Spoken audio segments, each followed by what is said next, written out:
Ladies and gentlemen, we are back. Angel Citadel is bringing you a new series. We're going to be playing some Numenera from Monty Cook Games. This is going to be a new campaign, and those of you that are out there that have played Numenera a little bit may know it. It's Slaves of the Machine God. I've got a cast here gathered together, some old friends, some new friends. And we'll introduce them all to you in just a second. I'm Josh Wallace from Angel Citadel. I'm your game master, your storyteller, and your all-around punching bag occasionally. And I'm going to bring you this series, and hopefully you enjoy it. We spent a little bit of time putting it together, and we're going to try something new here. We've got Foundry running in the background, so we're going to have some maps and some scenes and stuff that are gonna accompany the game, and kind of excited about that. We're adding a little bit of technology here, so we'll go around the room real quick and introduce the cast and their characters, and then we'll jump right into it. Rusty, why don't you get us started? Hey guys, I'm Rusty. Rusty's Hero both in the Twitch chat and the Angel Citadel Discord server, and I am playing Doran the Fist Monser, who is an intimidating glaive who needs no weapons. Outstanding. Joanne. I am playing I'm Joanne, or Angel Citadel Joanne. You can find me everywhere as Angel Citadel Joanne or Corsana. Today I'm playing a Serene Right who has 3 hands and running the technical side of things. So if I seem distracted, that's why. Quartz. Hello, I am Quartz, or Quartz Crush in the Discord. I am playing Thalo Sarah Luna, who is a mystical nano who crafts illusion. Excellent. And Hannah. I'm Hannah, game_snack in the Discord, and I'm going to be playing Annabelle, a civic artist who works miracles. Excellent. For those of you that don't have our Discord or aren't on our Discord and would like to be, in the chat, I've dropped the link to our link tree. There's a link to our Discord right there that you can get to.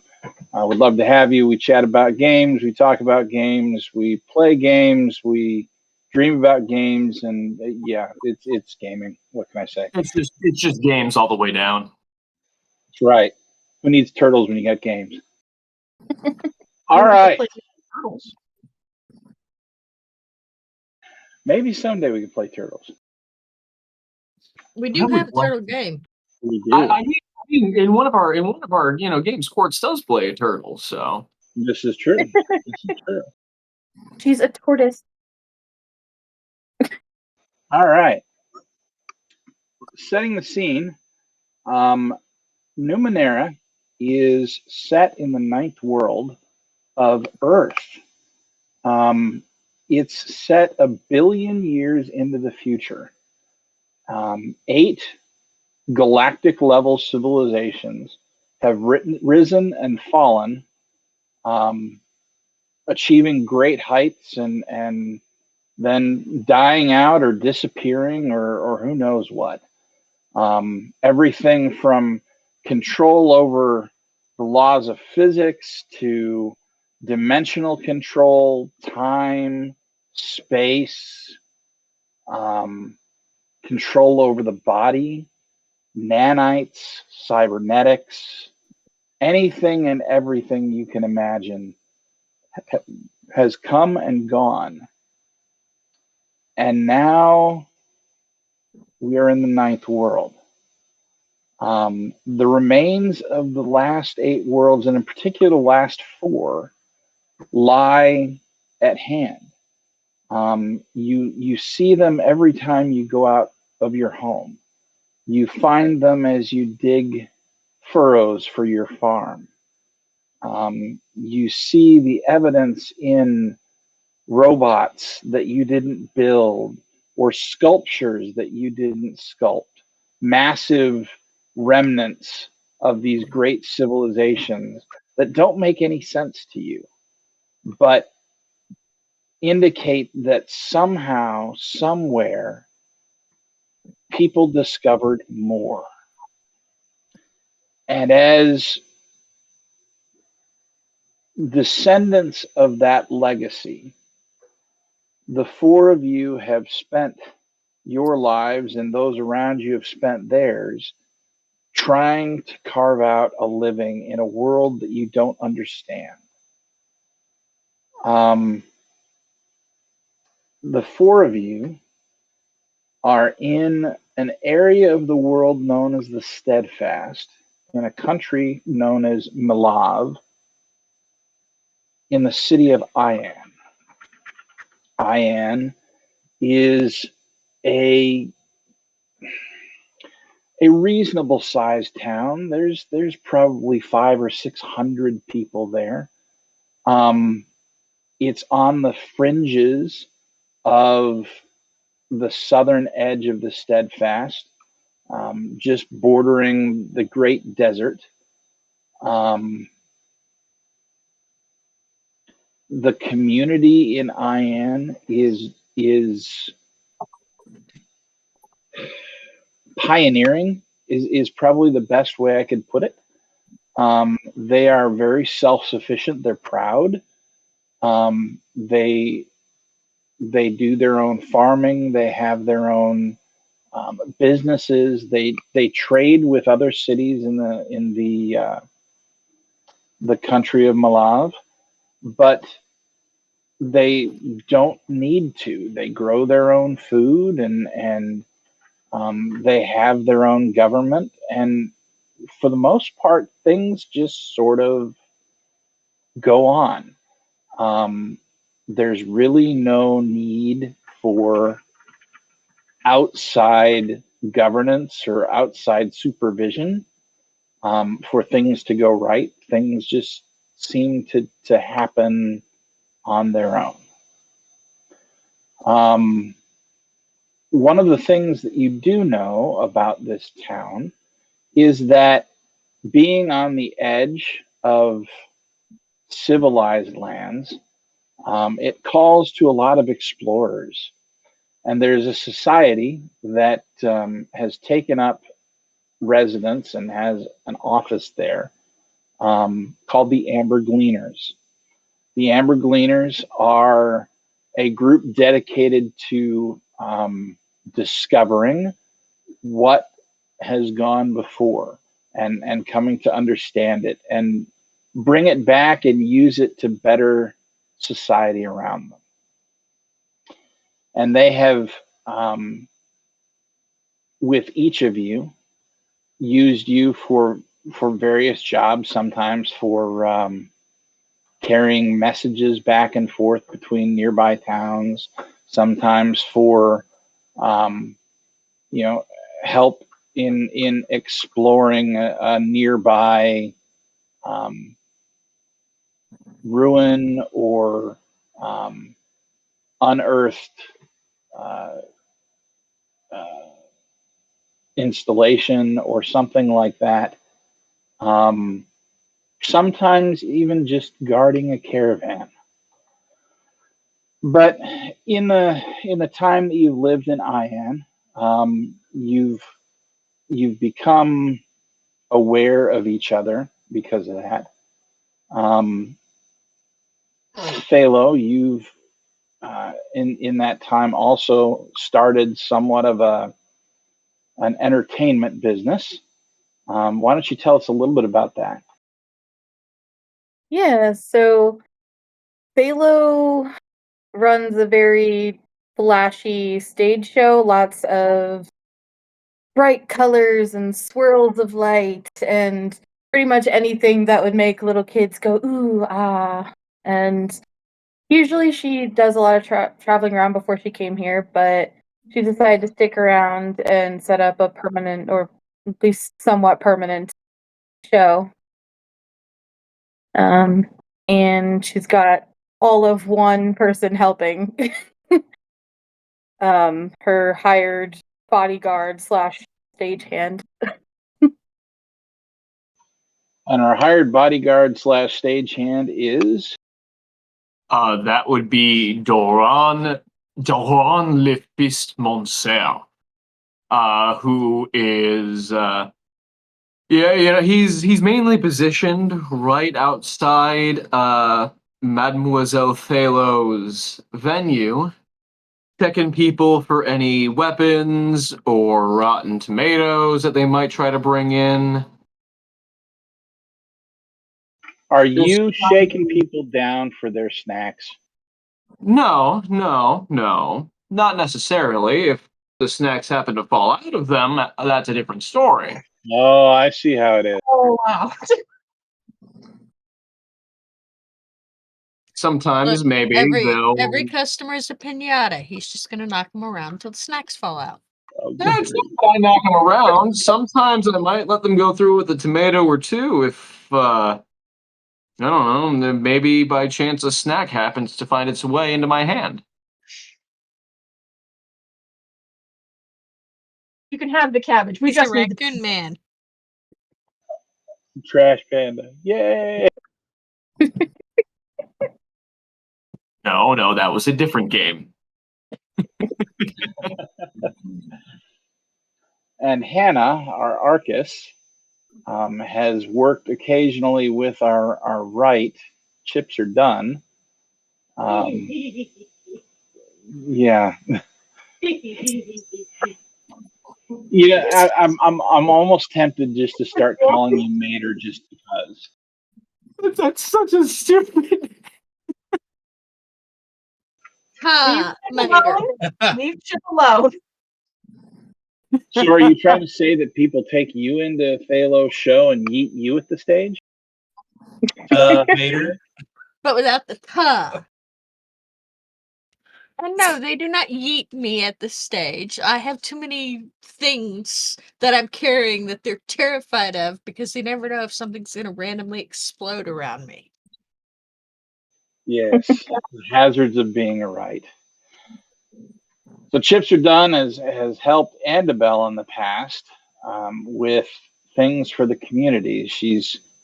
Andabel has managed to find her way, perhaps not into the governance of the community, but she's certainly a very valued vocal member of the community because of who and what she is and able to get people to help. And so she drags this poor little redheaded girl with a strange third hand into using her skills to build and repair and craft things and help the community that way. How you don't get run out of town with pitchforks and torches. Exactly. And the fact that you have a disembodied hand becomes much less frightening. Because you helped give indoor plumbing. Not only that, right? It becomes a curiosity even. So there are people that you know that constantly are staring at your third hand. One in particular, she typically carries around a journal, and in passing, you've managed to sneak peeks of that journal, and you see sketches of the hand. The individual is named Zoyan. She is a Churgeon, the city's Churgeon, actually. Something between a doctor, although not nearly as rigorously trained as what we would think of now, and a herbalist. She does a fairly decent job keeping the city healthy and up and running. And it's with her that we're going to start our session today. You find as you are out and about, perhaps getting breakfast, perhaps practicing a new trick for your stage show. But on the main street of Ian, you see Zoyan wandering down the street. Normally, somebody that's fairly self-assured, small, kind of wiry, but confident. She seems to be wobbling back and forth as she walks, like listlessly. Um, Almost like she's drunk or something. Zoinks, you never told me you were a sad drunk. She looks up at you for a second and then slowly backs away, and you see fear in her eyes. Her hands are up as if she expects an attack. Her head swiveling this way and that, looking for somewhere to escape. Where am I? She says. What's my name? Who are you? Get away from me! Okay, that's a number of questions. I'm going to need you to just take it one at a time. From behind her, the same direction that she came from, a large figure wearing a bright red cape, an irregularly shaped blade on their back, and full body articulated armor. You recognize the figure as a mercenary that you've traveled with on occasion, named Radius. Radius says, "Did they get you too, Zoyan?" And she looks up at him and says, "Who's Zoyan?" You. That's the answer to question number 3.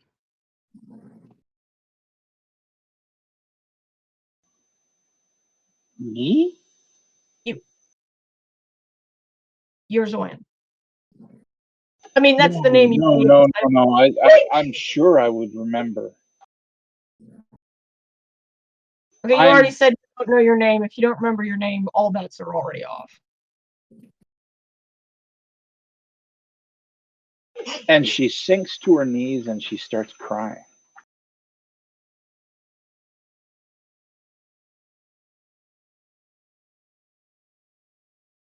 Okay. So did you get the number of the bus that hit you, or are we like fully in the dark, my guy? Radius looks down at her for a second and then sighs and crouches next to her and very awkwardly pats her on the back. And looks up at you and says, Zoyan and I were out patrolling beyond Ian's wall, as I sometimes do on behalf of some merchants or other, keeping an eye out for bandits. I saw that Zoyan was out early too, collecting plants. We waved at each other, and I passed on. Then I heard her cry out. Retracing my path, I found her collapsed. There were cloaked figures around her.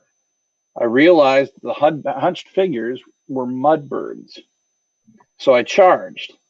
One produced a metal device that unleashed a shadow beam that struck me, and I fell senseless. When I returned to myself, the mudbirds were gone, as was my axe and all of my shins. Also gone was my memory of my siblings. I have 9, I think. Maybe it was 5. When I try and recall their names or faces, I can only call up a shimmer, a sense of incompleteness, holes in my consciousness. And what was taken from Zoyan seems even more wide ranging. Oh, great. Now there are memory stealers running around outside town. That was definitely not on my bingo card. Okay, are either of you physically injured? Or is it all brain stuff? Radius looks down and I do not appear injured. I do not feel injured. And she does not look injured per se. I suspect it is, as you say, just memory stuff. I'm sure Okay, there's a so more technical term for it. I do not know what it is.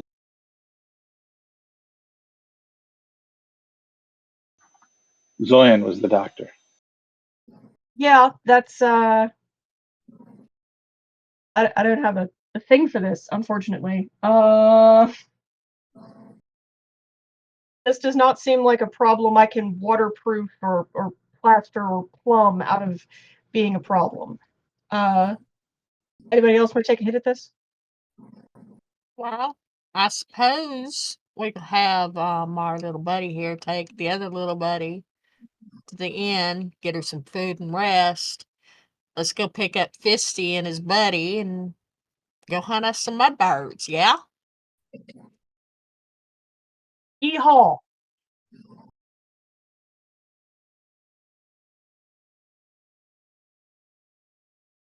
You can't break this early, Josh. We can't have broken you this fast. Yeah, I think that, because wasn't Fisty over there hollering about being bored the other day because he wasn't getting no snacks? I bet you if we just offered him a bite of food, he'd be more than happy to go beat up some mudbirds for us, yeah? I mean, I'm sure Fisto Roboto would be happy to punch anything you pointed him at, so.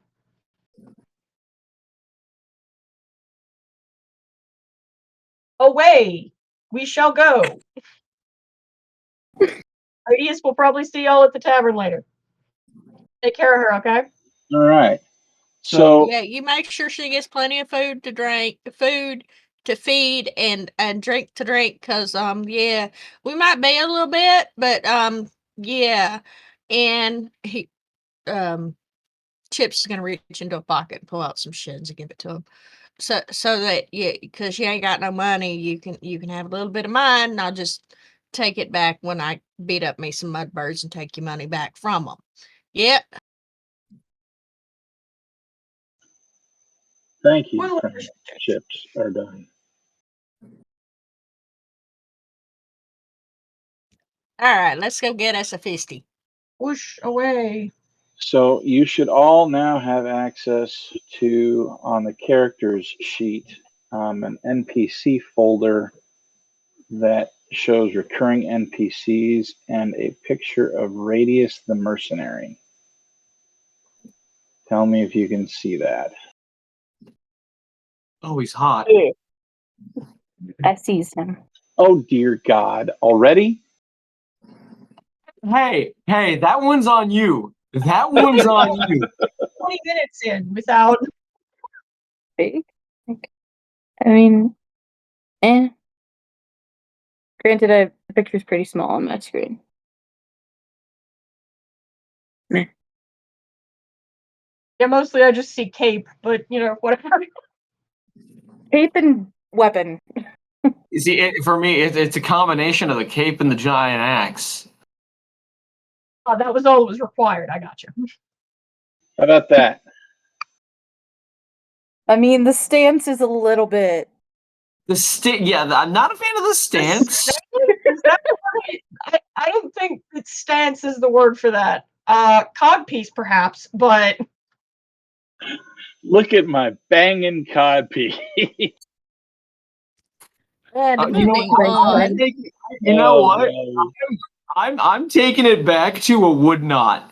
I'm taking it back to a wood knot after seeing it bigger. That's a no for me. Wait, hear me out. No, this one I can't even. This one is no for me.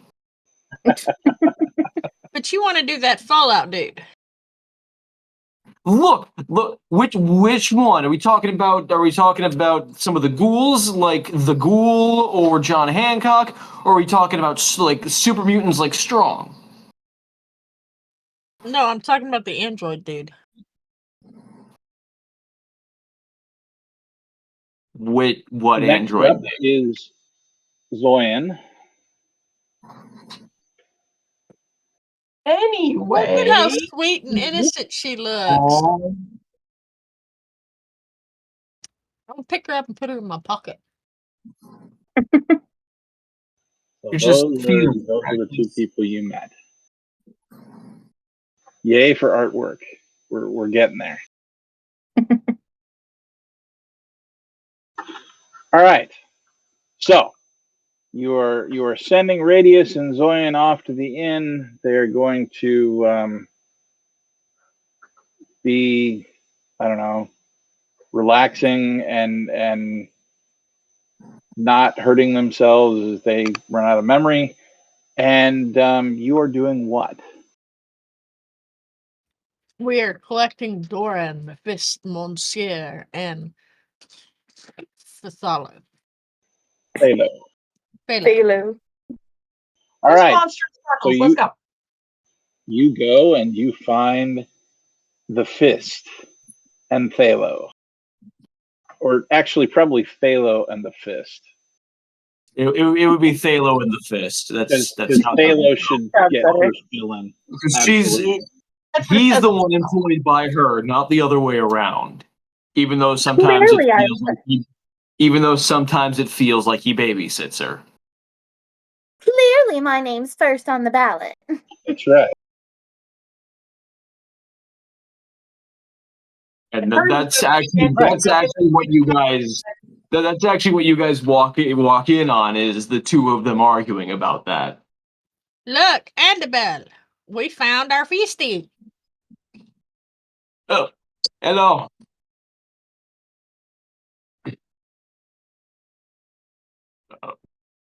Hello. Do I walk Yeah. in You, or should we go directly to problem? Is this a solvable thing, or are you just going over the same argument over again for the 37th time? it's I'm the same starting to think argument it's we have. unresolved sexual tension between the two No, of them. no, We should Not my probably look fault. into that. no. Not my fault this one won't listen to reason. Not my jurisdiction. It's the same argument that we have all the time. It's No. whose name goes first about it. Your name doesn't even belong there. You're not even part of my show. Which I assume is why his is just like a plank of wood underneath the light up sign that just says Fisto. Okay, here's the question. Is it spelled correctly? No, it's spelled how it's spelled. It's just THFY,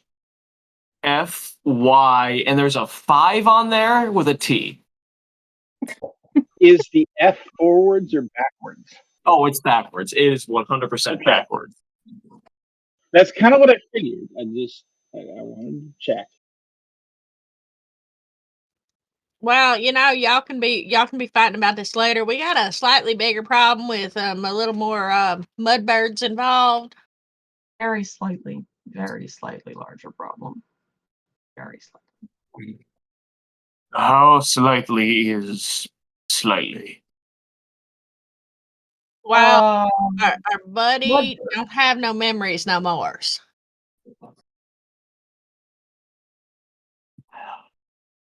Right. Sailor, we will table this for later, and head out to go do this. Put a pin in it. Fine. No, you only put pins in grenades. You don't put pins in other things. You put pins in the detonation device where it doesn't prematurely detonate. Your name doesn't need to be anywhere because, she's the star and you're bait. Yeah, bait or Okay. beefcake or How about this? the racketeer. I need a little placard of my name right by the front door where I stand while I'm checking people for things they should not bring in. Well, why does it need to be right where you stand? Because you move around during her show, right? Because otherwise you're not a very good bodyguard. You know that, yeah? So, Okay. maybe you should just get Stop it. We're all off topic again. Get back here. Stop it. No. One minute, and then we'll get right back on it, and we'll go beat up some mudbirds. Yeah. The answer is Put no. you a little namey tag on your shirt, little fisty. All right. Now we gotta go figure out who's been taking our buddies' memories and beat them up and get them back. Okay, that's what we're gonna do. That's what boss said we were gonna do. We were gonna go get their memories back, right? I did say that. You also said that. It's been said. Can we go now? Yes, yes, we can go. We can go. Wait, do we know where we're going? Outside of the walls, that away. I mean, Rad wasn't like super specific or anything, but there aren't that many options for outside, not inside. Well, maybe we should have Ratty build us a map of where he was patrolling and where he heard her fall. That way we can pick up tracks from there with Fisty over here. Okay, sure, let's go do that. You head to the inn. Radius is sitting down at a table, very, very oversized for the chair that he's in. And next to him is Zoyan, and he's kind of encouraging her to drink what looks to be a bowl of broth or something. There's some solid pieces in it, so maybe it's soup. You can't quite tell from here, but it seems to be soothing her.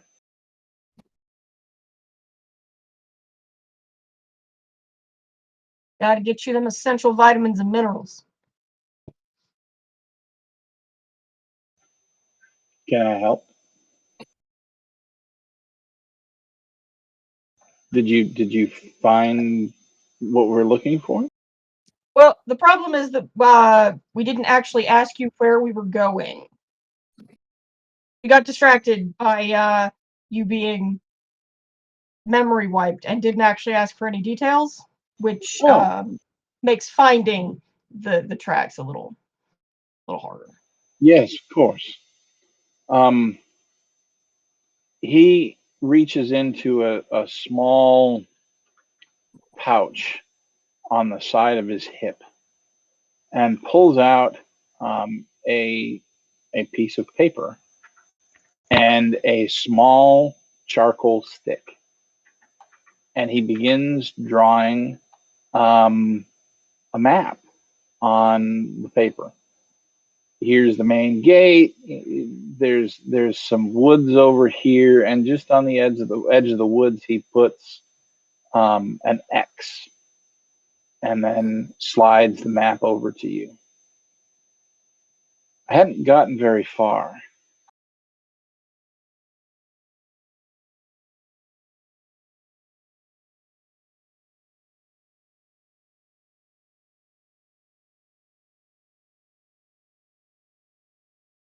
Okay. Well, But at here least you go.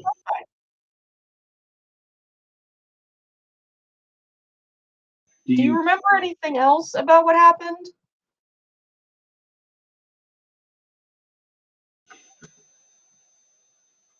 Well,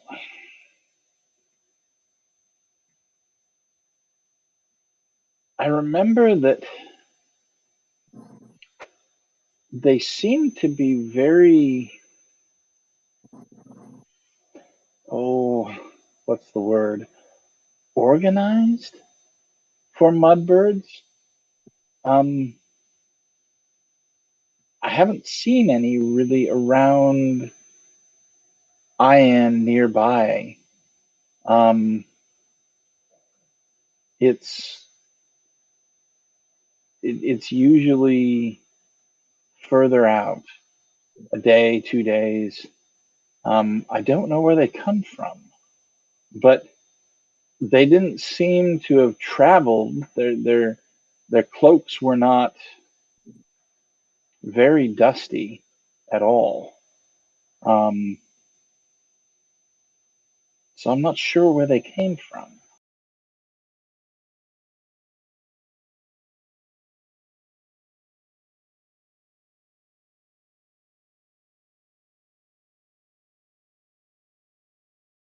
Well, all right. That's strange and unsettling and probably a bad sign. Chip, you got any questions? Nah, I think we're good. Besto? I'm pretty sure that I understand the best that I can.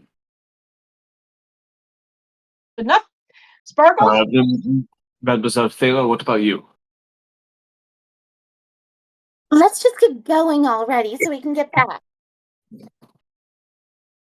She is just as charming as a dove, isn't she? All right. You Hi. have no idea. So, are you feeling any better, or? She looks at you blankly and blinks. Oh, that's right. I'm Zoyan. Yep. Um,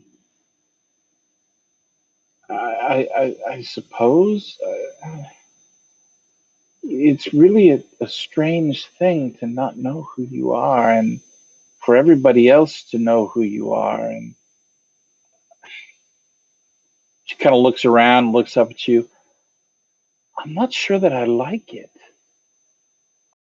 It sounds downright unsettling. Not wrong there.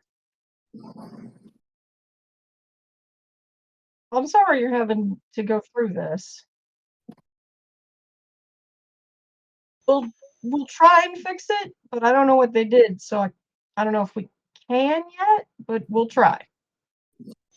Thank you, dear. I appreciate it. Memory loss is never fun. I've been through it once before, and that's not something I wish upon anybody else. You had your memories taken by mudbirds too? No, no, no, no. It knocked to the skull kind of stopped my brain from working, and I forgot. It was a short-term memory loss kind of situation.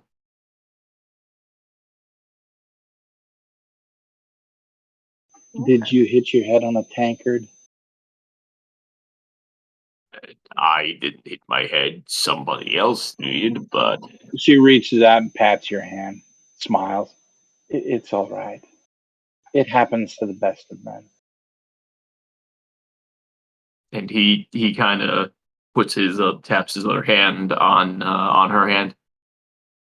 Thank you, thank you. And we are going to figure this out for you. We are going to help you. All right. Well, we're gonna go and we're gonna find them, okay? So you two just All stay right. here and rest easy, all right? Thank you, my friends.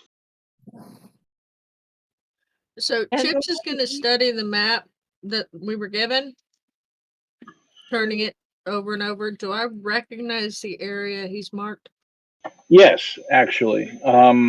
It looks like they just went outside the main gate and turned west, or no, turned east, and traveled maybe an hour. And there's a copse of trees that's there. It's you wouldn't call it a forest or anything like that. It's just trees. Um, Zoyan was apparently there collecting herbs, and Radius used that as a stop on his patrol around the city. Um, you don't have IN does not have a militia or anything really organized. I mean, there's a few people that call themselves a militia or a city guard or that sort of thing. They don't do much guarding. It's more in the event of an emergency, they take up arms and can actually fight or approximate fighting. Um, drunk thumpers.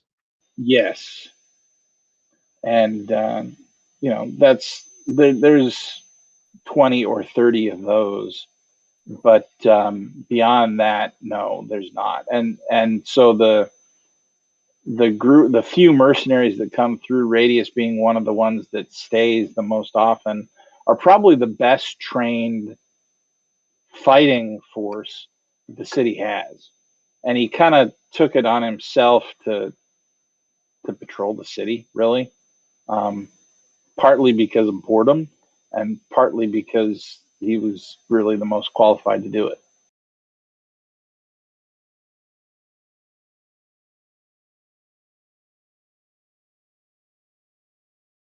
Well, all right. We have a destination, and away we go. All right. You head out of the city gate. It's facing south, and turn east. And you almost immediately see the copse of trees. It's off in the distance, but it's absolutely there. As you begin heading towards it, you look around and you see a fairly fertile area. You almost wouldn't know that you're on the edge. And I say on the edge, you're not right on the edge, but you're on the edge of a desert. There's a stream that's probably half a day's ride to the south, that kind of borders the bottom edge of Milav. It runs as far as you've ever been east and heads out west. You know that somewhere out to the west of you is an ocean. You've never been, so what you know is hearsay. But there's right up next to the city, you see plots of land that are farm, crops growing. There's people out working the crops. Not a ton of them, but there are people out working, and they wave to you as you pass by. They've seen you around, particularly Thalo, because of the show. And you head out towards the copse of trees. Are you doing anything particular on the way out there, or are you just headed that way? Well, anytime somebody recognizes Thalo, she's definitely being like just waving and thank you, come to the next show. And So- Doran, yeah, however they're walking, Doran he's always right behind Thalo, towering over her pretty much.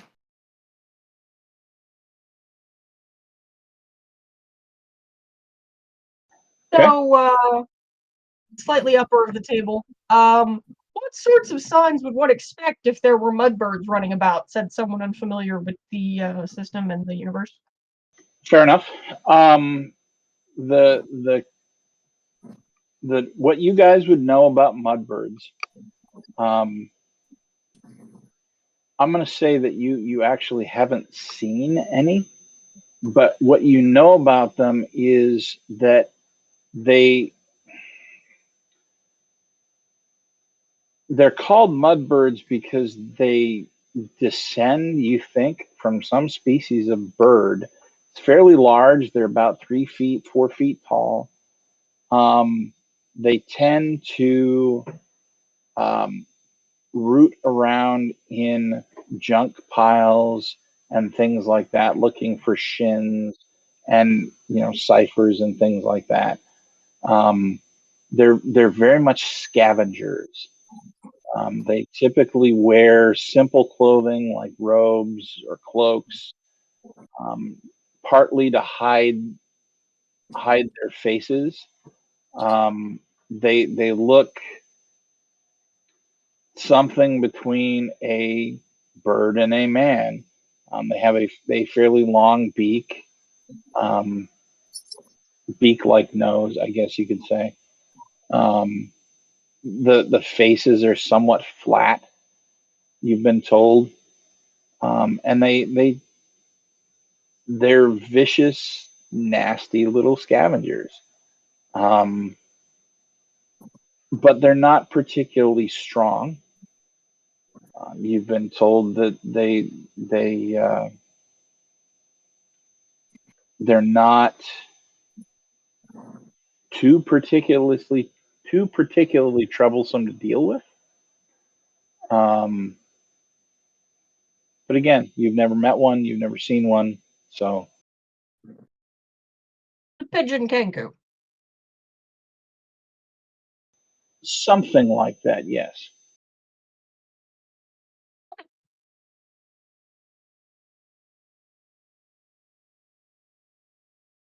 And Now, as we're walking, Doran's gonna kind of look at the other three and just so have any of you ever seen a mudbell?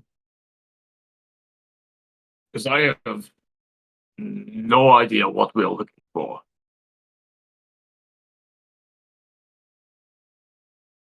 If it tries to bite your face, go ahead and punch it. Say no more. Other than that, I don't have anything. or Phalo, I have a GM intrusion for you. Okay. First GM intrusion of the game. Ooh. So you're gonna take 2 experience points. You're gonna give 1 to somebody else, and a reason, and then I will give you your GM intrusion. I guess we'll give 1 to Duran because he's being a good bodyguard. Okay. Duran, taking experience. Yep. Now, before I give you the GM intrusion, Phalo, tell me a little bit about the things that you carry around. So I'm assuming that while your set pieces and things like that for your show, you leave there at the stage or wherever you've got your show set up. Probably some of your smaller implements you keep with you, correct? Yeah, so Kind of like trade secrets. so she's got a book about Numenera. She's got a whip that can be used for a weapon, but she usually uses it to look flashy on stage. Okay.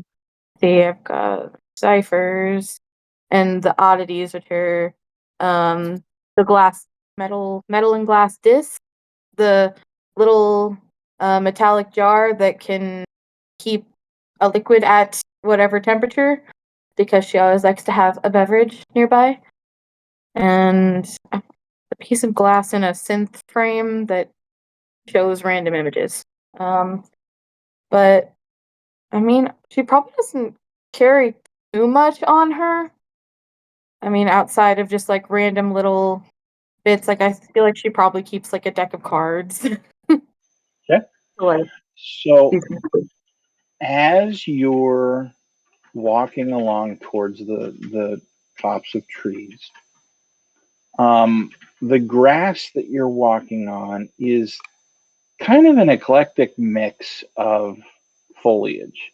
You've got some straight grass like you'd imagine. There's some bramble in it as well, and there's this vine-like undergrowth that kind of weaves in and out of the other, and either holds it all together or holds the dirt down or whatever, right? But it's not typically something that you notice as a problem. It's things that you've seen as you've walked all over the southern portion of Malav. As you're walking,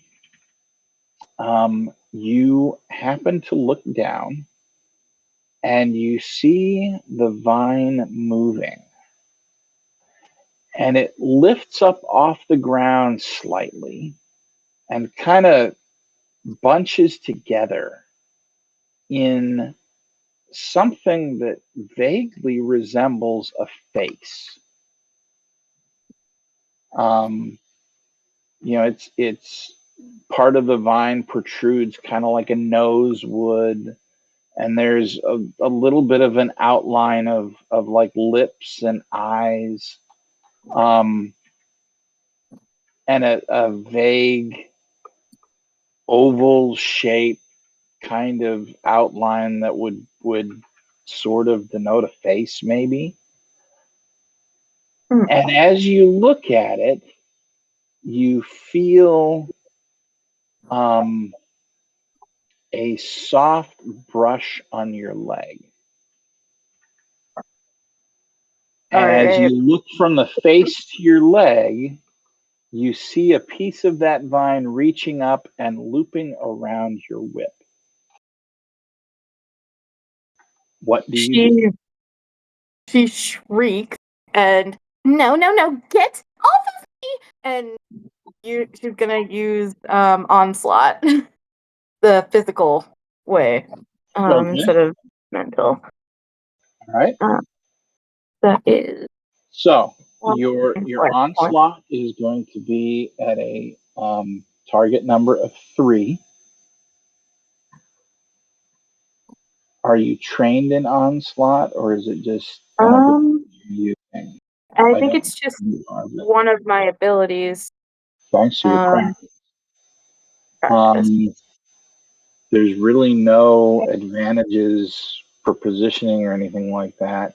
I'm not going to say that it surprised you this time. It's just it's not moving particularly fast. It's just going for your whip. So there's really no up to that. If you've got another way to bring it down, like effort, you can use that if you want. Otherwise, your target number is 9. It's not particularly high, so let's see what we got. It's an 8. I hate it. Okay. You Not quite. you reach out and with your mind, you hit this thing with a flurry of force, and the vines in the face. Or are you shooting its face? Are you shooting the tentacle? Or what are you doing? The part that was getting close to reach out for the whip. It was gonna Okay. touch her. So as you send this wave of force against this tentacle, you see some of the greenery that's along it just kind of separate and flutter to the ground, like you got the leaves portion of it, right? But the vine is still heading for your whip and slowly circling around the loop that's hanging off your belt. The I rest of you feel hear a massive shriek, Bermuda grass. and you look, and something has Thalo spooked. They're looking down at their leg where their whip is hanging, and it looks like there's a vine that's entangling the loop of the whip. Can I? So Doran's gonna see this, and he's gonna crack his neck. Can I try to tear the vine apart, like just tear it off of wherever it's coming from? Sure, it's a difficulty 3. Right. That is an 11. You reach down and grasp the vine with both hands and just kind of tug, and it rips. There's now a dead vine hanging from your whip.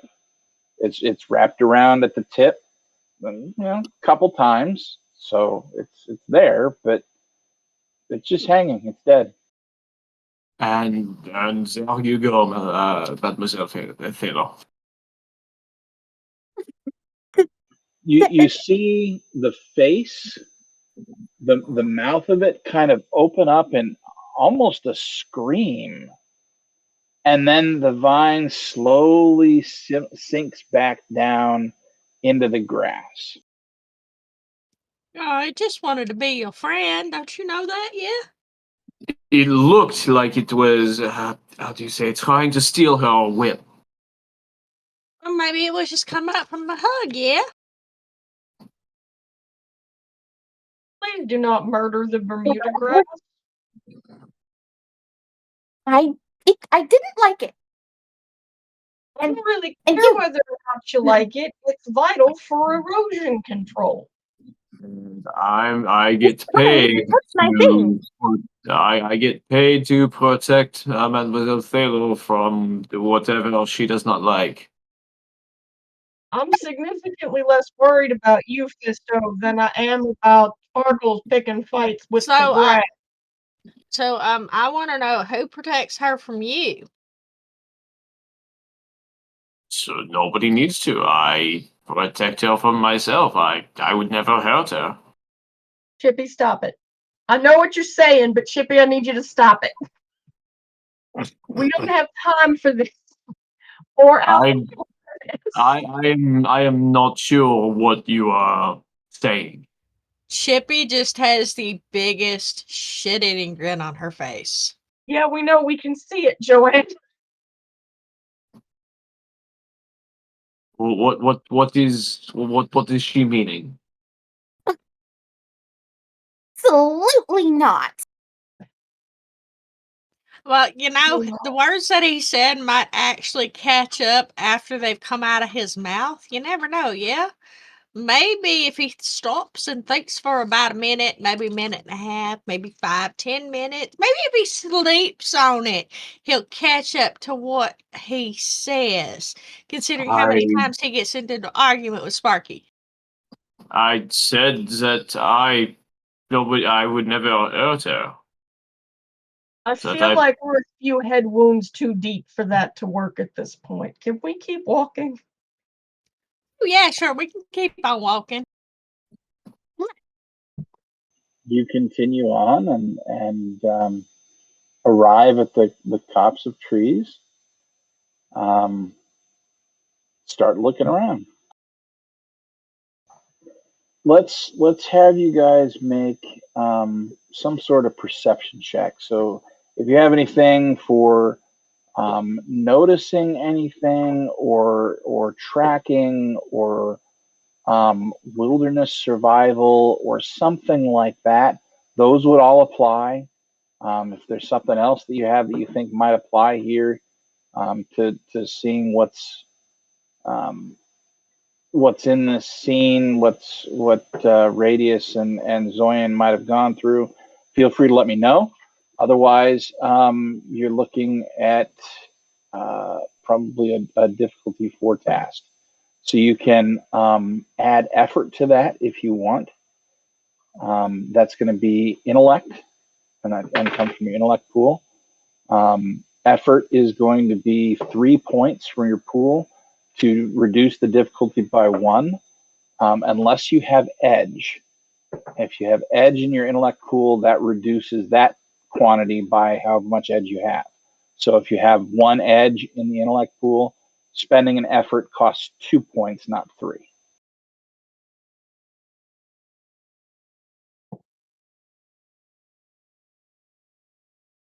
So at a difficulty 4, you're looking at 12. and that is an 18 for me. Okay. I would like to Does, state that you are not allowed to get mad at me. Did you net 20 it? Yes. Mine's a 15. 15, 18, 20? Also 18, so if it's there, we know about it. All righty. With your nat 20, minor effect, or major effect, I should say. Anything, or do you just want to hold it? I will hold it because while Joanne knows the adventure, Chips does not. Okay.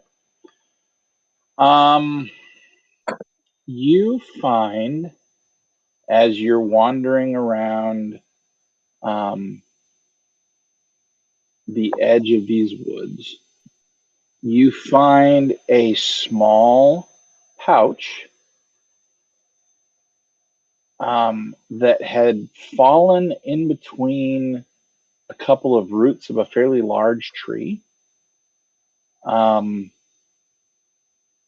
a set of shears, makeshift shears. The pouch has some plant life in it. You also find, not particularly far away as you continue to look, an area of the ground that looks like something or someone large and heavy fell there. And then you see a bunch of tracks that that appear to be both coming and going off to the northwest. Um, if you look where they are, you're looking out north of the city of Ian. Um, but you quickly lose those in the grass.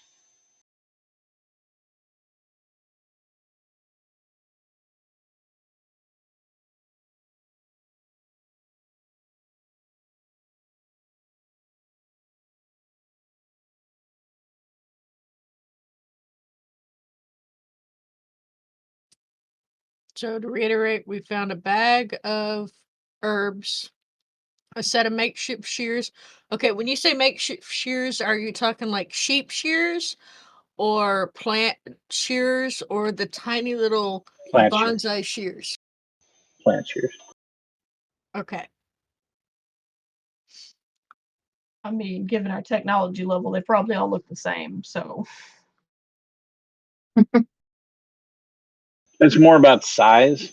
They're not they're Sheep not very shears? large blades.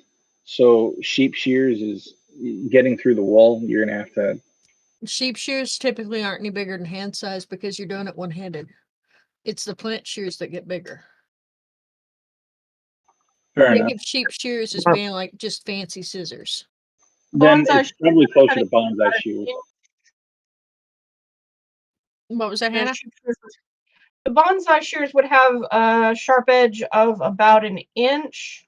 The sheep shears would have about 4 to 6 inches, depending. Whereas gardening shears tend to be anywhere between 3 inches and a foot. So, Yeah, they're probably more like bonsai shears. So they're fancy scissors. All right. Yep. So I'm gonna collect this stuff and put it in my backpack because I'm pretty sure Chips is gonna collect the stuff, put it in her backpack because she's gonna realize it probably belongs to Zion because Zion was out here collecting herbs. And then I'm gonna look down at my hand and said, "Okay, let's go find them," and send my hand off, following the tracks into the woods or away from the city. Yeah, so it's not. They don't go into the woods. They go through the fields, through the open ground, out north and west, um, probably skirting the city, if you had to guess. So between you've got kind of grassy fields, and then there's a small patch of mostly just dirt before you hit the woods and the undergrowth there. That's where you're seeing these tracks. And they appear to have both come and gone back towards the northwest. so maybe I've orientated the map wrong, but aren't we currently somewhere south and east of the main gate? Yep, about an hour east of the main gate. Okay. And the So track a north couple and miles. west.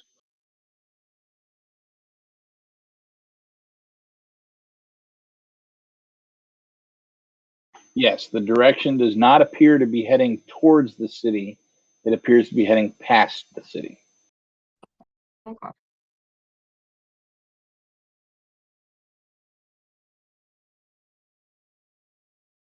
Well, that is inconvenient and also a little strange.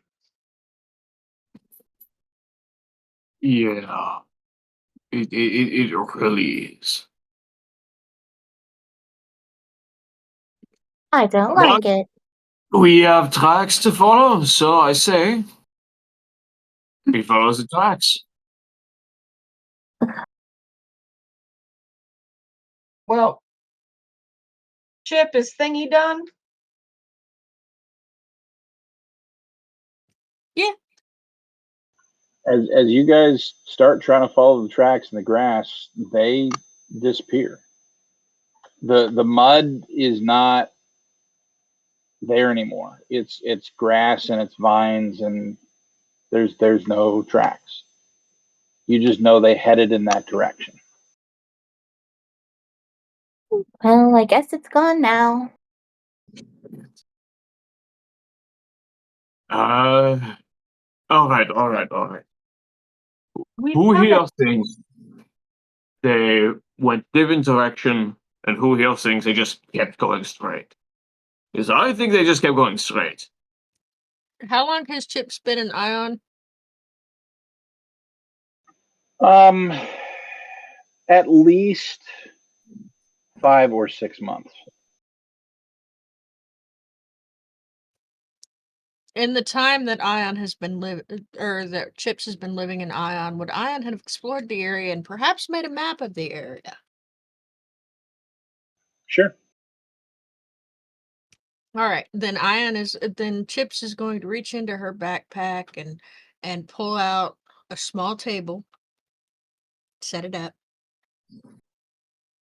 spread a map out on it, and start looking at the city and what's closest to it, and think very, very hard what's out there. Okay. From what you've observed, you have the city of Ion. There's like I said, several hundred people that live there. It's got a rudimentary wall. The wall is made of stone, but it's not particularly advanced. Around the city wall, there is farmland, um, mostly so that it's easily protected. Um, the farmland stretches out further the more north that you get, um, further away from the city. But even then, it's not particularly far. It may be a couple of miles. Um, Beyond that, you've got mostly rolling hills. Like I said, if you head south about half a day, you run into a stream. That stream kind of heads in general from um, northeast to southwest on the south side of the city, but it twists and turns and heads north and south and wherever, right? Just sort of ambling along.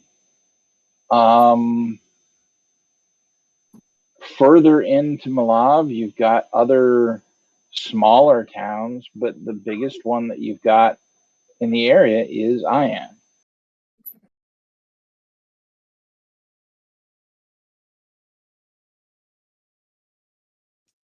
Is there a farm on the path that they were traveling? There are farms in that direction, yes. Well, we can take a heading from what we've got, and we can check in with the farmers that we're going to have to pass on the way, and hopefully somebody saw something. Because if nobody saw anything, we're kind of done with this little adventure, which would be depressing. So let Speak for us hope yourself. someone saw something. Chip's gonna pack her stuff up and say, all right, let's go to this first farm over here. We're just gonna check it out, yeah? And see if they saw anything. You said your dad had a good idea. Let's do that. All right. You start heading northwest, and as you pass farms or plots, you talk to the people that are farming them.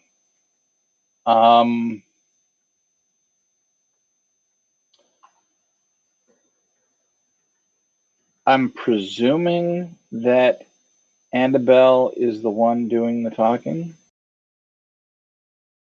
Yes, Annabelle will be the one doing all the talking because the right does not talk to people. Okay. And we're So, not letting Sparkly talk to anybody. So Annabelle, I'm going to have you roll a percentile dice. Ooh, So percentile. 1D 100. Rusty, high or low? Let's go low. Okay.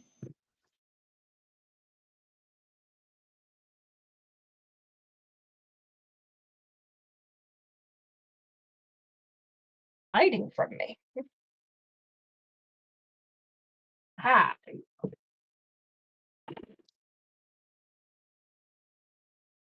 Percentiles are 50. 50. Hmm. All right. Can't score much more than that. Split even. So as you walk and talk to people, you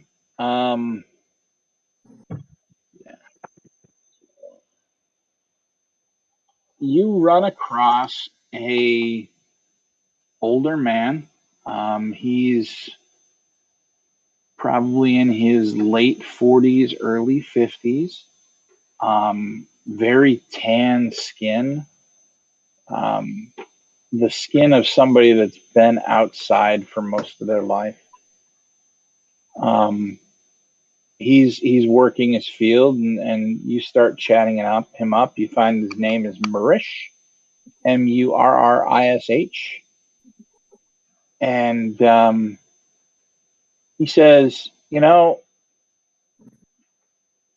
I don't know,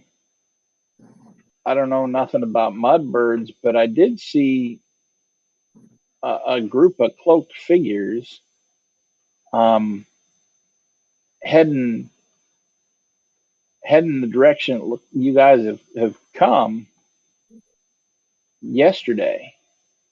Yesterday evening, I was finishing up my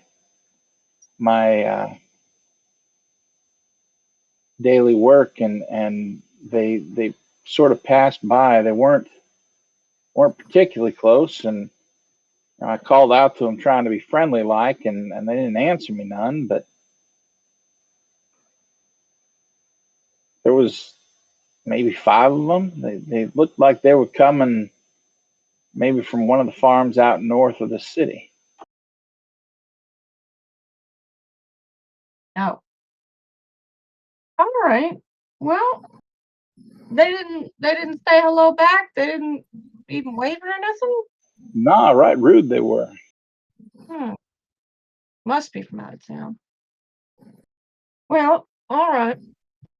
We're gonna keep looking, but you keep your eyes peeled, because if they are the same person who was attacking people,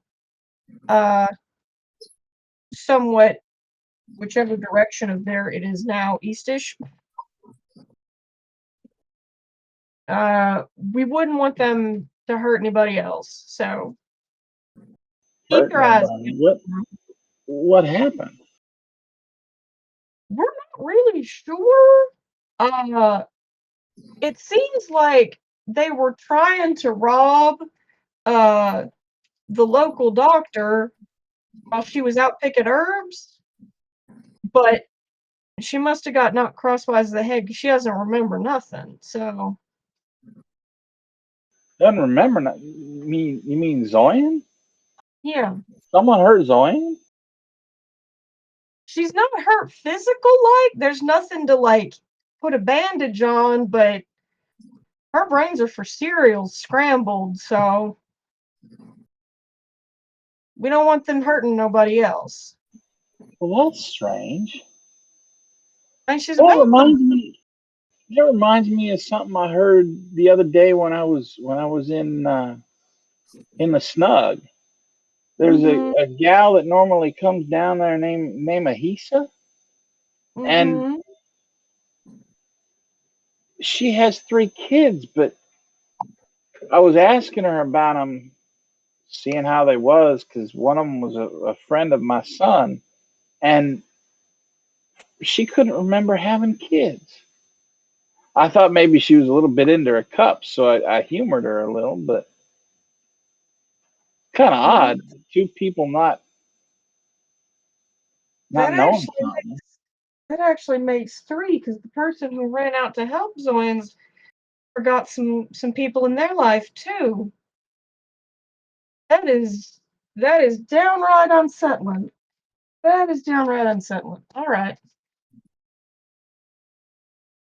Well, if you see that group of strangers again, don't try and talk to them, but raise the word because it seems like they are serious no good customers, and if they're just attacking everybody at random, then there's no telling where they might pop up or what they might try to do. I might could do that, yeah. All right, all right. Well, we're gonna go on to the next farm now and try and talk to them and see if we can get a better follow on them. But you stay safe now. Thank you kindly, ma'am. You too. And you continue in that direction and keep talking to people as it gets later and later in the day, and that's really the one that seems to have seen something. Um, the further you get north, though, what you find, there's a road out of the north side of the city, and I call it a road. It's not paved or anything. It's more wagon tracks. The kind that are divots on where the wheels go, and then in the middle you've got kind of a rising crest with patches of grass in there. Um, just a well-worn, very, very common road, and it looks like it heads north and away into the interior of Malav. Um, but along the road, you see farms also on either side that they seem to be getting bigger. You've graduated sort of from plots of land to an acre, maybe an acre and a half of land, and even the occasional barn. Um, so, yeah.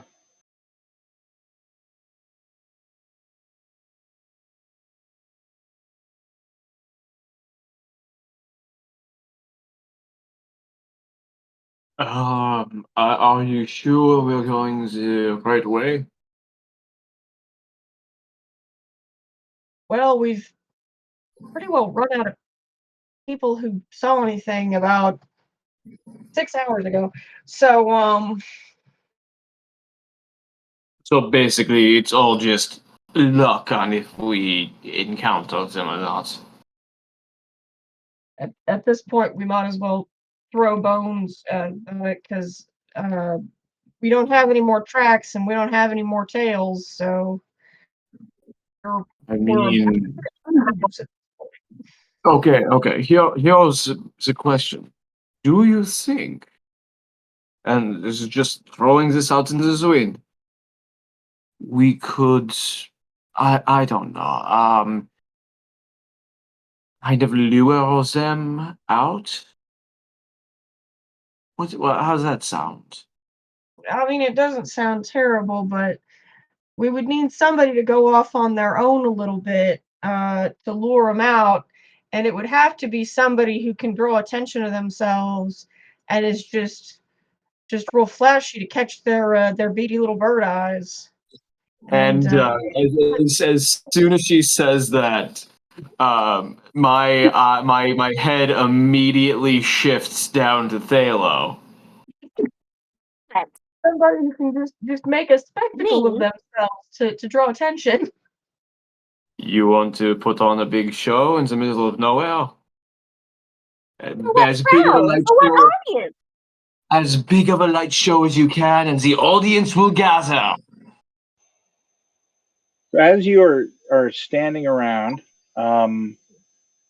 discussing this, Chips, you begin pacing and notice a thick black feather on the side of the road. I'm gonna go pick it up.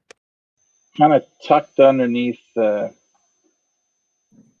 edge of the grass, but it almost looks like it was dug into the dirt. There's a spot, and the feather is probably almost a foot long.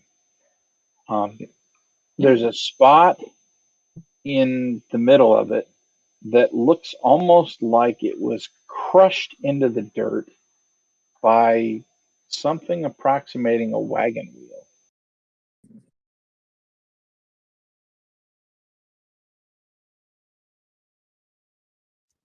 I'm gonna study the feather and the wagon wheel I found and the wagon wheel track I found. I knew we should have brought my wagon. We could have just crushed these bird things.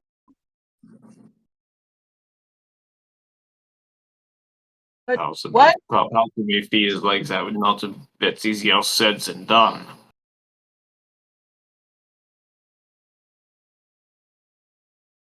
I mean, worse ideas have been had, but so have better ones.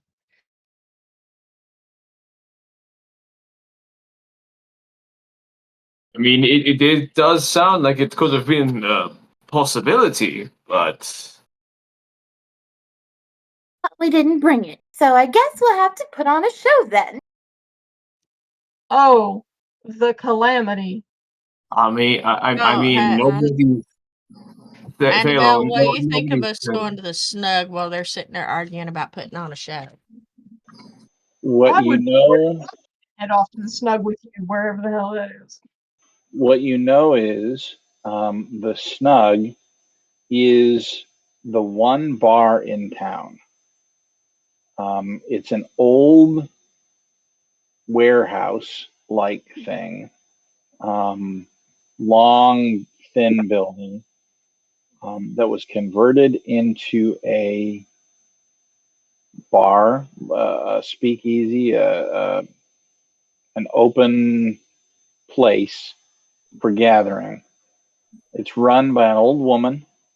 Um, her name is Melly, and very kind. Every time you've talked to her, she's been very, very kind. Um, so if you want to go there, we can. I'm not sure we should. On the one hand, I don't really want to leave these two here out in the middle of nowhere arguing about whether or not they should set off fireworks because they're going to burn something down. And on the other hand, that would mean I would have to sit here and listen to them argue about setting off fireworks and burning something down. And when I weigh these two in my literal hands, Chippy, we gonna leave and we ain't gonna say nothing to them. You, my magic is perfectly safe. It's not actual fireworks, they're illusions. I'm gonna reach. Beautiful and Chip harmless. is gonna reach into her back pocket and pull out a big roll, like a giant roll of Numenera flavored duct tape,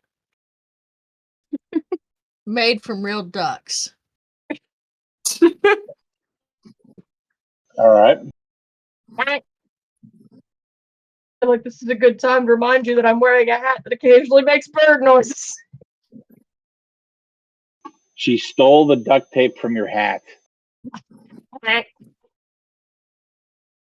I mean, and Doran's gonna look at Annabelle and just it It was your idea for somebody to make the distraction like that anyway. So why are you thinking about just wandering off and leaving us? It's your idea. There Why was are no you thinking? wandering involved. There was leaving you, but there was Yeah, no wandering. I know, but at the It was same time, like I people said, in this direction ditching you in a this field. this was your idea, correct? I survived on my own plenty before I even found this lug.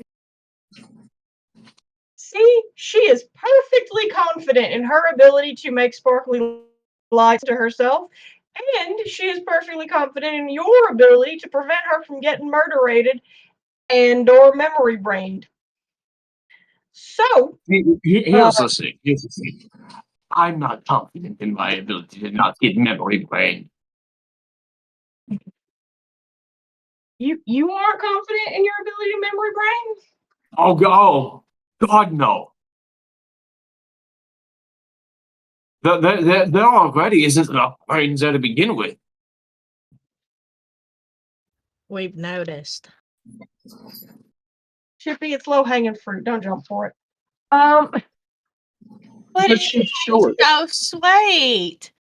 So All right, Annabelle was here able to what we're gonna do. We're gonna go over to the Sluggy and we're gonna get some information, and then we're gonna put a pin, like you said, a pin in the making of the sparkly distraction. Cause I'm not sure where that came from, but that's okay. Cause I wasn't listening. I was thinking about my hand. It was finding trouble to get into. So yeah. But you don't put a pin in things that aren't grenades. Well, I think that if she started making I could make grenades. I have Okay, grenades. I have the ability to make grenades. You went and did it. You encouraged her to add grenades to a plan that involved 0 grenades. You are in timeout, Fisto. Hey, I never encouraged grenades. I was just repeating something that she had said to me earlier. Hey, When I can put a pin in it.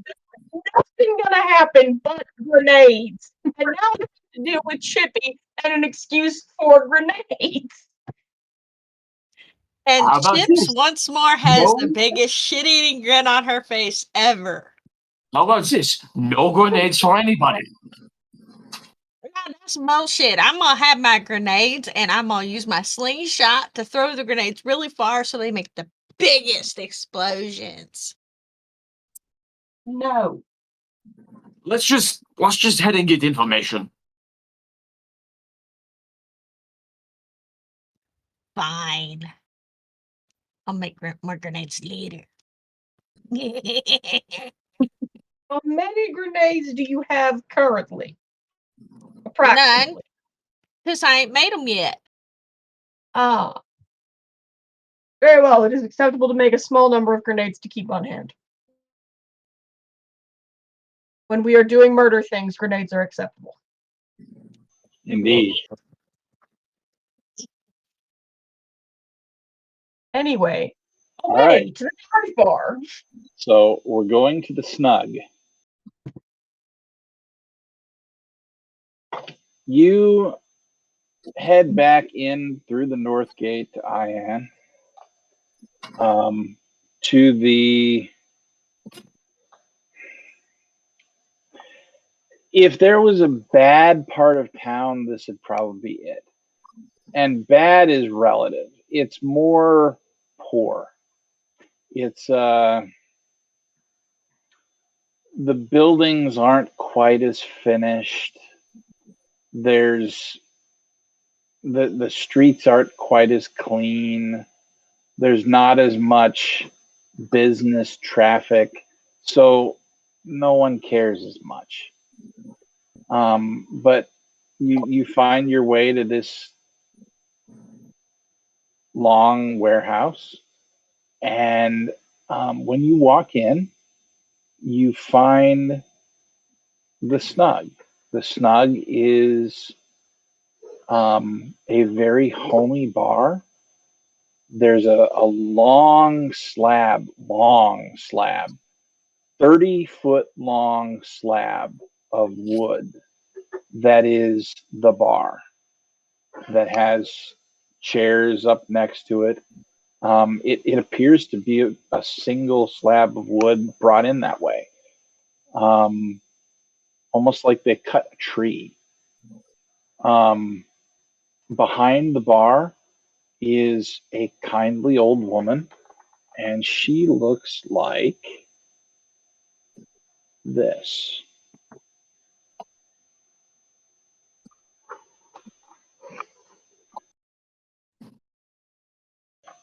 You can see the laugh lines around her lips and underneath her eyes. She's very, very outgoing, very gregarious. She recognizes you immediately and calls you all by name. Welcome, come in, come in. Can I get you a drink? Howdy, Mel. We're actually here looking for somebody. Um, we also Hessa around here in the recent like. Yes, of course. And she kind of looks around and over the people that are sitting at the bar and points. She's just right over there. And you see her point to a gal that's sitting in something of a booth, and she's drinking from a tankard like cup, relaxed. Um, she's got a smile on her face. All right. Well, thank you, Mel. Yes, of course, sweetheart. And we will go talk to Hessa. You walk over and there's Hessa. Um she looks a little tired. Um Her hair is it's black. It's matted a little bit. Like she hasn't washed it in a couple of days. Um that could be because she's been working out in the fields. It could be she's dealing with 3 kids. It could be because she hasn't washed it in 3 days. You don't know. But she sees you approach and she kind of takes the tankard, lifts it to you, and takes a drink. Well, how do, sweetheart? I'm doing just fine. It's a good day. All right. I'm so glad to hear that you are having a good day. Because tragically, we are bringing a little black rain cloud in tow. I have an We uncomfortable shouldn't couple call him questions I need Feisty to a ask. little black rain crowd. He might get mad. Well, ain't nothing that one of Melly's drinks can't fix. I'm sure she'd get you some. Well, I do hope that this is something that a little alcohol will resolve. But I have a terrible feeling that it's going to require some uncomfortableness uh, on several people's parts, probably, before it is resolved. Uh, Ms. Hessa, did you have an encounter with some shady looking fellas in the last few days? Would have been about 5 of them wearing uh, hoods pulled down to keep their faces from getting spotted. Her brow furrows a little bit, and now that you mention it, yeah, I was I was coming into town to get some groceries for the house and um, trade some of the crops that I've got, and they were coming in on some wagon or other, and one of them had this thing. I don't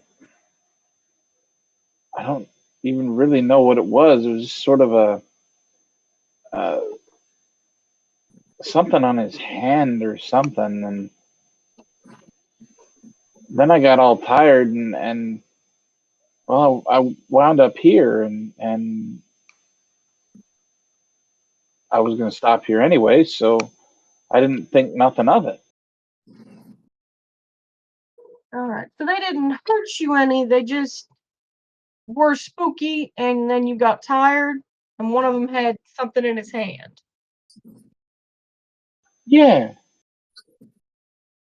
All right. All right. Now, this is going to seem like a strange question, Hassan. But could you list your family members for me? Yeah, of course. It's me and my husband, Brom. You and your husband, and that's it? It's just the two of you out there? Yeah, just the two of us. Okay. Okay. And how close were you to town when you saw these unsettling fellas? It was just outside of it, maybe 5-10 minutes walk. Oh, that's real close to the gate. That close to the gate, somebody else seen them. All right. JP, do you have any questions for Miss Hessa?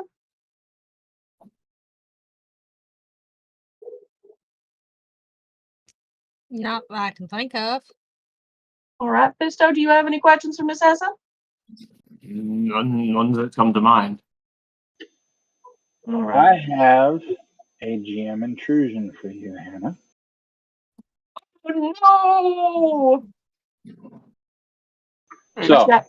you are going to take 2 experience points, and you are going to give one of them to somebody else in the group, and you're going to keep one.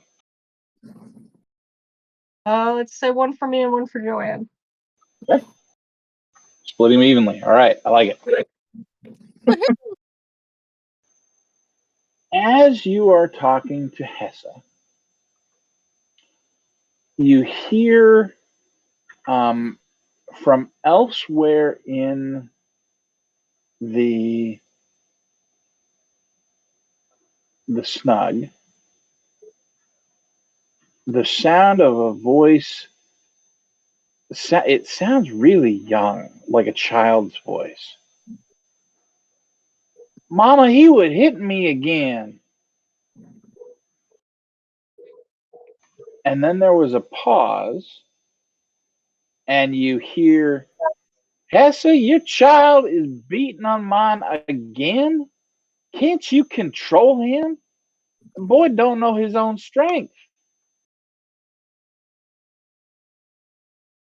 And she looks up and blinks, kind of cocks her head to the side, and then goes back to her drink. Shouldn't you talk to your children? I thought you said it was just you and your husband. You It obviously have is. I children. don't have any children. Oh, clearly forgot. Now, let's be gentle with other people's brain things. So, who is this that's coming in here with their literal child into the local dive bar? You have to go look, but it's behind you. It sounds like they just came through the main entrance. Well, let's not have them upsetting her immediately if we can avoid it, because being told you have children when you don't have children, I can only assume, would be just extremely traumatizing for her. And she seems to be okay with whatever's happening at the moment. So let's try to not upset her over childhood fisticuffs. Okay. So let's go find out who's yelling. All right. You head back, and it's fairly easy to find what looks to be a 10-year-old boy complaining to a mother and a father sitting at the table, having dinner.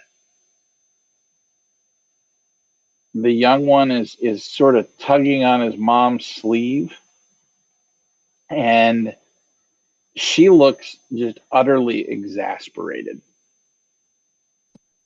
And she keeps glancing in the direction that Hessa is sitting in.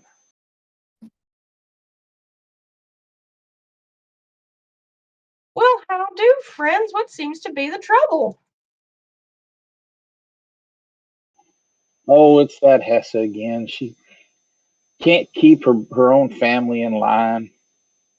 Her boys constantly raising scraps. I mean, people tell me boys will be boys, but my poor little Alessander here is he's a precious angel. And you look, and this kid's scrawny.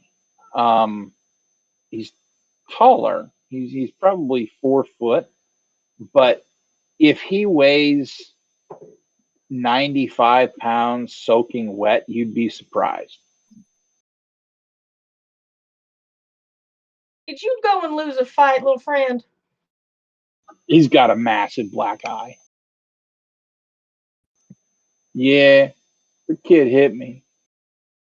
Well, isn't that awful? Do you get in the scrubs with the other little kids pretty often?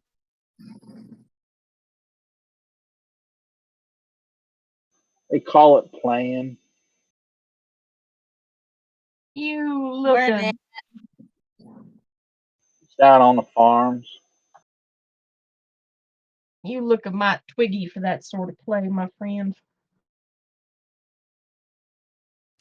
So if they're picking fights with you out on the farm, but you're here, explain. There ain't nothing to do here in town. So you're going out to the farm to get into a fight. Well, no, I ain't trying to get in no fight, but You know, there's a dude over there. He got himself some things called books. You might try going over there and reading them rather than going out and roughhousing with boys that you can't roughhouse about. And maybe eat you some vegetables. Maybe get you some meat on them bones. he As looks a down and he's swimming in his clothes. He just kind of sniffs and, yeah, all right. Now as I a will go have a conversation with these boys.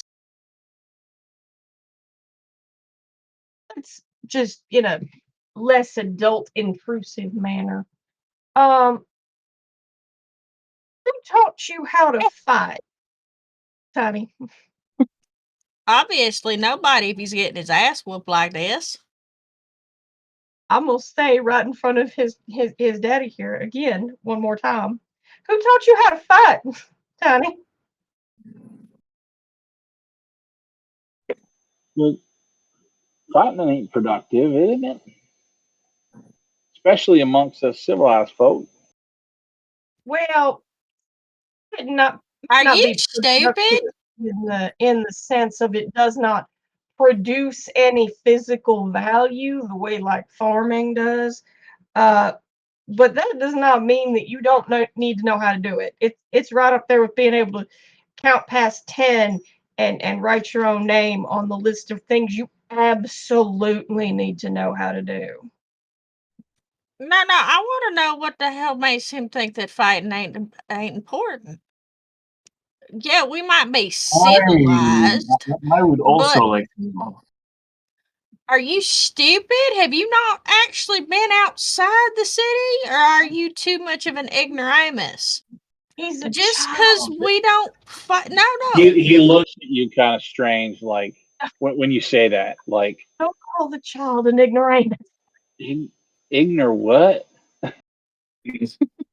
Oh Lord, It we was got a the different dad that said that fighting don't solve anything. Yeah, the dad looked at you like, ignore what? Okay, you are stupid. You got Hey, that one? You Skippy, are an idiot. I need you to direct this at an adult. That's I'm who not she's on talking to. She's talking to the dad. Okay. Yeah, I'm talking to the dad. I've you know completely it. the kid. I'm talking to the dad because the dad's the one that said that violence we're civilized. Mhm. We might be civilized, at least some of us. But you do realize we live in a world where there's plenty of shit out there that wants to kill us, or eat us, or eat us then kill us, or kill us then eat us. And then there's weird shit out there that wants to make examples of us and turn us into little weird bobbly things. But you don't want to teach your son how to protect himself. Are you incapable of fighting, buddy? All right, I'm gonna Is that skip it? past the whatever is happening with the grown-ups. So these little boys, there's like a little group of them, right? And one of them's like the leader. Yeah. Okay, okay. And when they pick fights, is it like all of them, or just the one starts and the others help? Well, it's we's out playing and and then pretending and then it just sort of turns into roughing, rough rough housing or whatever, and Mhm. well, Okay, I ain't real tough, and I'm gonna teach you a trick. I'm gonna teach you a trick. It's gonna work real good because you're real tall for your age, and you don't have to be real strong for this to work. All right. So when they start coming up on you, you drop down to the ground, and you curl up in a tight little ball. All right. And they're gonna get real close to you because they think you're scared of them. You ain't scared of them, but they think you are because you're all curled up in a little ball. All right. And when they get close to you, they get come up on you, you're gonna jump right up off the ground and you're gonna slam your head right the hard part right there. You're gonna slam it right into that little jackass's chin. And then when he falls over, you kick him right in the junk. And you keep on kicking until he learns his lesson. I fail to see how you two have opposing viewpoints. Not opposing, I'm just trying to be productive because fixing things works better than yelling obscenities at people. But there I is a certain mean, amount of obscenity yelling that needs to happen to this grown ass man who is apparently well, what I found out is the easiest way to disarm somebody who's coming after you is just a swift punch to the throat. it's a good choice if you're not, he's a little twiggy at this point. I'm sure he'll grow out a little bit, but right now he's at this point, thin. Melly walks up and just all smiles and looks at the group of you. Is everything okay here? There's an awful lot of yelling. Your dude here is dumbass. I regret to inform you that this man right here is incapable of understanding that the world we live in isn't all civilized. So, little man here is gonna need some fighting lessons. Um, so I'm gonna make arrangements to give him some fighting lessons from Rosie and because he's gonna need to know how to fight back without killing on accident. We won't kill him on purpose, not killing on accident. So yeah, we're gonna make that happen. We're having some You impromptu kill on you kill on accident one time and you never let it down. Well, doing it on accident is much worse than doing it on purpose. Well, yeah, because if you do it on purpose, you can plan on where the body's gonna fall and if it's actually gonna be useful. Because if you do it on accident, then questions get asked, and it is paperwork, and I don't like paperwork. It's so annoying. That's why I make Rosie Man do it. Melly She does walks around to the young boy hate and kind of paperwork. crouches down. Oh, sweetheart. They were fighting with you again, weren't they? And kind of nods. All right. Why don't you come with me? We'll get you all cleaned up. Who was doing it this time? It was Hess's boy. Oh dear. It's real interesting how he keeps saying it's Hesse's boy and Hesse's this and Hesse's that, but he don't actually give us the name of the kid that did it. What child addresses a person by their mother's name? Yeah, that's a little suspicious to me. So, you are a problem. I'm not dealing with you, but maybe you should go read some of them books that the priesty dude has to understand what's out there to where you're not setting your son up for some failure and death. We've got other stuff to attend to, but I'm gonna have Rozzy Boy come over and talk to you. You would know him as Radius, but he's my Rozzy Boy. So we good? We good. All right, let's go see if we can find out who else has lost their memories and get back on track to the original quest that we were on and stop getting distracted by these side quests. I mean, it was only 5 minutes. I think we could spare 5 minutes to help the youth. Think of the children. Think of the children. I don't want to. The skinny ones are kind of chewy. I think of children all the time because I make them laugh and applaud. For some reason, children are friends. So I'm I can gonna, make him better. I can make him happy.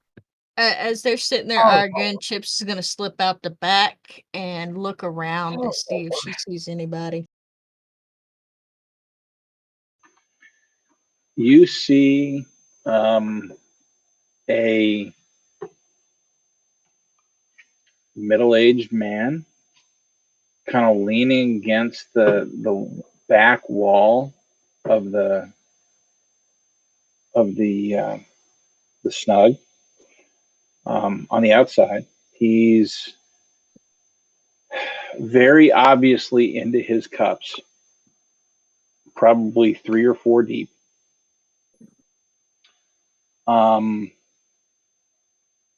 Very much built like a farmer. Short, dark hair, calloused hands, simple clothes, dirty. Not like filthy, but dirt. Um, and the walls propping him up.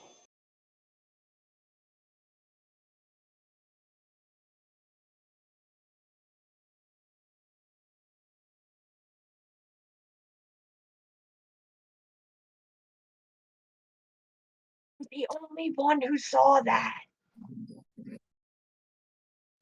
I'm gonna slowly approach him and does he smell like he's 3 seats to the wind? Oh dear God, yes.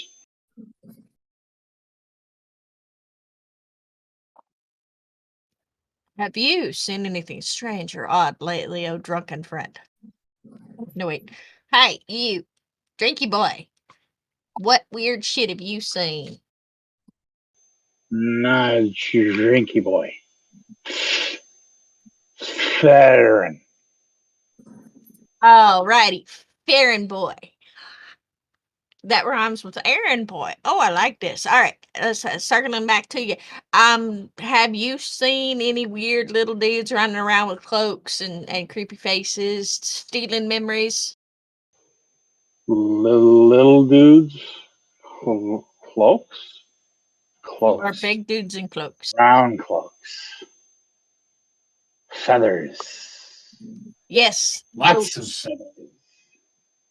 And I will pull out the feather I found, like this one. I'm looking for these guys. Not like that one. That one's not on cloak. Feathers are on the cloaks. On no. On the ones wearing the cloaks. Yes.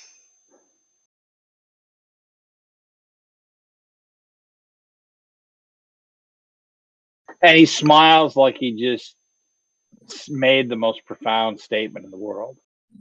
Hey, Fisty, I found somebody who speaks your language, yeah?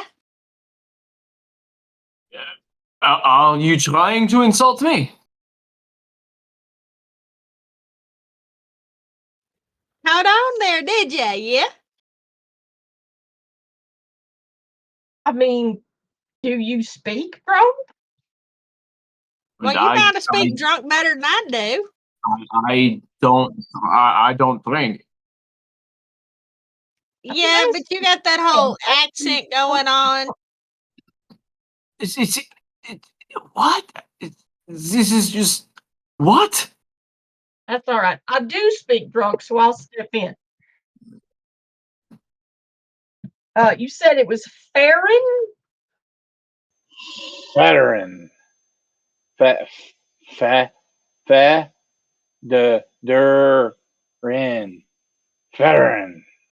Arid. With the D in the. You know, everybody misses my D too. In the middle of my name. I don't know how everybody misses it. And I he will make reaches out and he kind of puts his arm around you, and he stinks to high heaven like alcohol for days. It's okay. I won't forget the D. That's In the very, middle. very thoughtful. I appreciate you, and I'll make a note that there is a D in the middle of your name in the note. So, Reverend, you said you saw Featherly fellas? Feathers. And he points at the feather that she's got. Hmm.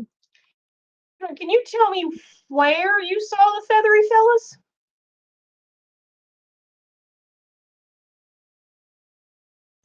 He sits there for a second and kind of blinks at you like 404 Whose page farm? not found. Yeah. And Whose farm were you on who's what now? when you saw them? When you saw them, whose farm were you on? Was it your farm? I have a farm? That was a question. I'm gonna assume the answer to that is no. Veteran, do you know what you do for a living? What's your job? I drive a wagon. You drive a wagon. A productive member of society, I say, looking at no one in particular.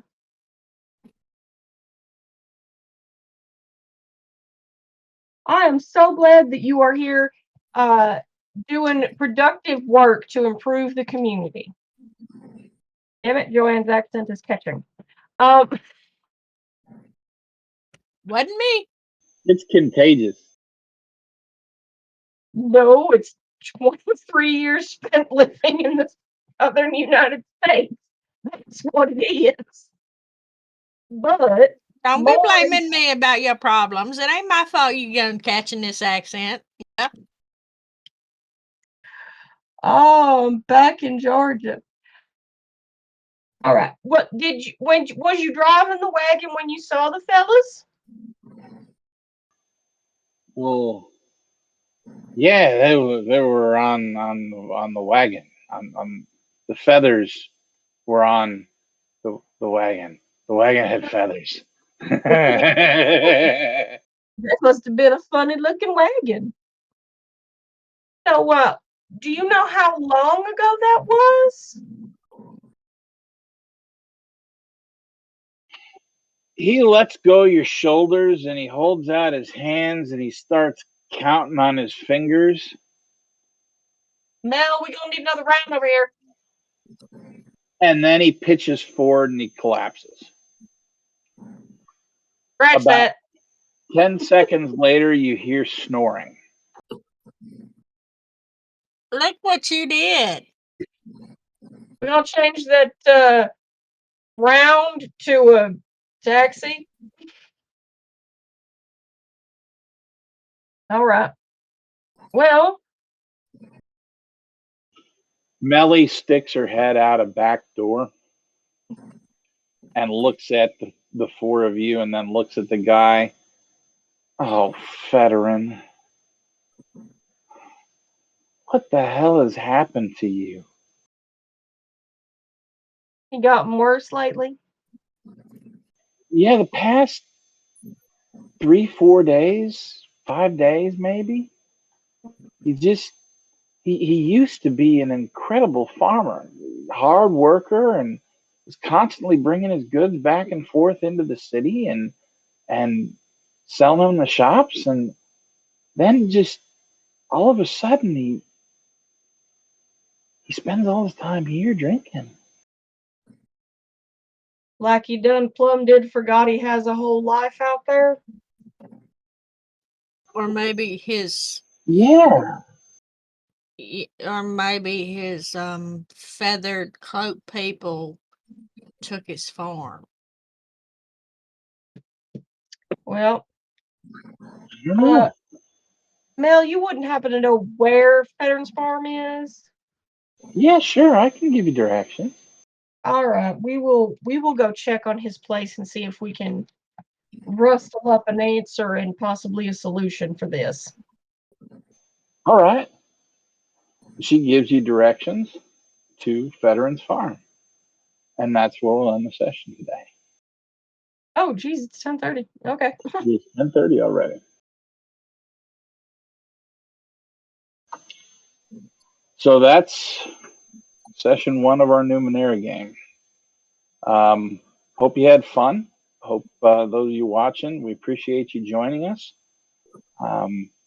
Like always, these games will be uploaded to YouTube, our YouTube channel, afterwards for posterity, because partly I can't remember what all happens in all of them all the time, and names.